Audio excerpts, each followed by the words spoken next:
So, OK, qu'est-ce qui vous a poussé à vous engager dans ce rôle missionnaire? Oui, merci beaucoup Sarah pour cette belle question.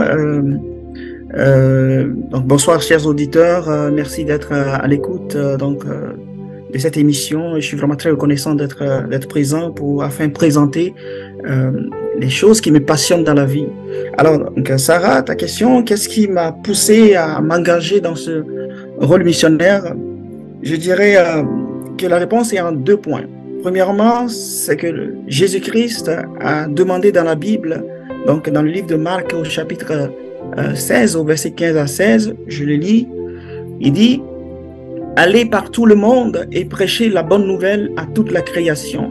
Celui qui croira et qui sera baptisé sera sauvé, mais celui qui ne croira pas sera condamné. » Donc voilà la grande commission que Jésus-Christ a laissée à tous ses disciples, d'aller partout dans le monde et de prêcher la bonne nouvelle. Donc celui qui va croire sera sauvé, celui qui ne croira pas sera condamné.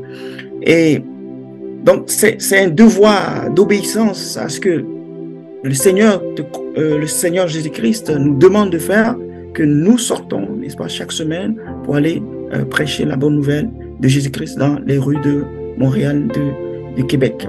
Et la deuxième raison est qu'en réalité, c'est par amour. Parce que nous tous nous connaissons ce verset très bien connu de la Bible, Jean chapitre 3, le verset 16 qui dit « Dieu a tant aimé le monde, qu'il a donné son Fils unique afin que quiconque croit en lui ne périsse point, mais qu'il ait la vie éternelle. » Donc, Dieu a vraiment aimé le monde entier. Et parce qu'il aime le monde, il nous demande aussi de nous aimer les uns les autres. Et si on aime son prochain, on ne peut pas vraiment voir son prochain en train d'emprunter un chemin qui n'est pas bon et le laisser. Donc c'est par désir, par compassion qu'on a pour les membres de nos familles, nos proches, ceux que nous ne connaissons pas, le désir de partager la bonne nouvelle à tout le monde entier, afin qu'ils comprennent l'urgence qu'il y a, parce que le dernier verset donc, de ce livre de Jean chapitre 3, au verset 36 dit « Celui qui croit au Fils a la vie, celui qui ne croit pas, la colère de Dieu demeure sur lui. » C'est-à-dire, Jésus est le chemin, la vérité et la vie. Par lui, on a la vie éternelle. Et donc, le monde doit le savoir. Donc, et parce qu'on les aime, on veut leur faire savoir cette nouvelle-là. Donc, ce sont les 2 raisons fondamentales pour lesquelles nous sortons pour aller prêcher l'évangile. Merci. Très bien. Pourquoi pensez-vous qu'il est important de partager le chrétianisme avec le monde? Il est très important de partager donc le christianisme avec le monde entier, et c'est lié effectivement à la première question que vous avez posée, c'est l'urgence. Dans le livre de Luc chapitre 16 du verset 19 au verset 31, le Seigneur donne une parabole donc de Lazare et d'un riche. Les 2 vivaient sur la terre et après les 2 sont morts. Lazare lui il est parti dans un lieu qu'on appelle le sein d'Abraham, ou le lieu de repos, ou encore le paradis. Et le riche va dans un lieu qu'on appelle le lieu des tourments ou encore l'enfer. Et dans ce lieu, il voyait le Lazare qui était bien. Et il demandait à ce que Lazare puisse lui donner une goutte d'eau. Et la réponse que Abraham lui a répondu est que il est impossible que les gens qui sont au paradis puissent venir en enfer pour vous secourir. Et ce riche, il y a une demande qu'il a faite. Il dit, « Père Abraham, s'il te plaît, il faut envoyer des gens vers les membres de ma famille pour leur dire de ne pas venir dans cet endroit. » Et Abraham leur dit que même si les gens ressuscitent d'entre les morts et qu'ils vont pour leur parler que non, il y a l'enfer, il y a le paradis, il y a des gens qui ne croiront pas. Et parce qu'ils ont déjà des messagers comme nous, ils ont déjà des personnes qui prêchent l'évangile dans les rues et ils n'écoutent pas. Donc c'est pas quand ils vont voir quelqu'un qui va sortir de la mort qu'ils vont croire. C'est parce que dans leur cœur, il y a quelque chose qui rejette la vérité. Et donc, la demande de ce riche-là, qui consiste à aller informer les membres de sa famille, parce que ce lieu de tourment existe, c'est pour ça que nous sortons. Jésus dit qu'il est le chemin, la vie et la vérité. Nul ne va au Père que par lui. Dans Jean chapitre 14, le verset 6. Et 1 Timothée 2, le verset 5 dit qu'il y a un seul médiateur entre Dieu et les hommes, c'est Jésus-Christ. Et donc, tout chrétien, connaissant que Jésus est le canal par lequel le pardon du péché peut s'obtenir, a l'obligation d'aller partager ça aux autres parce que les autres ont besoin de ça. Vous savez, vous pouvez avoir besoin de quelque chose sans savoir réellement que vous en avez besoin. Vous pouvez avoir un manque d'information parce que la Bible dit également que mon peuple périt par faute de connaissance. Les gens n'ont pas l'information, toute l'information, et donc ils vont faire un choix en fonction de ce qu'ils ont comme information. Mais nous leur apportons aussi d'autres informations afin qu'ils fassent des choix éclairés. C'est pour ça que c'est très important parce que, veut pas, tout le monde va mourir. Et qu'est-ce qu'il y a après la mort? La question de la vie éternelle, donc le paradis et l'enfer, c'est inévitable. Et donc quand on prend conscience de cela, on veut coûte que coûte éviter le pire, même à son pire ennemi. L'enfer n'est pas à souhaiter à qui que ce soit. Donc c'est vraiment une urgence de pouvoir partager la chrétienté à tout le monde parce que Jésus-Christ est le seul médiateur entre Dieu et les hommes. Il est le chemin par lequel on peut passer pour aller au paradis. C'est par lui qu'on obtient le pardon des péchés. Voilà la réponse que je peux. Ok. Au Québec, Oui. sachant que le Québec, c'est une province laïque, séculaire, et qu'il a gardé un souvenir traumatisant de l'Église catholique qui a conduit à sa révolution tranquille. N'aviez-vous pas peur de prendre un tel risque?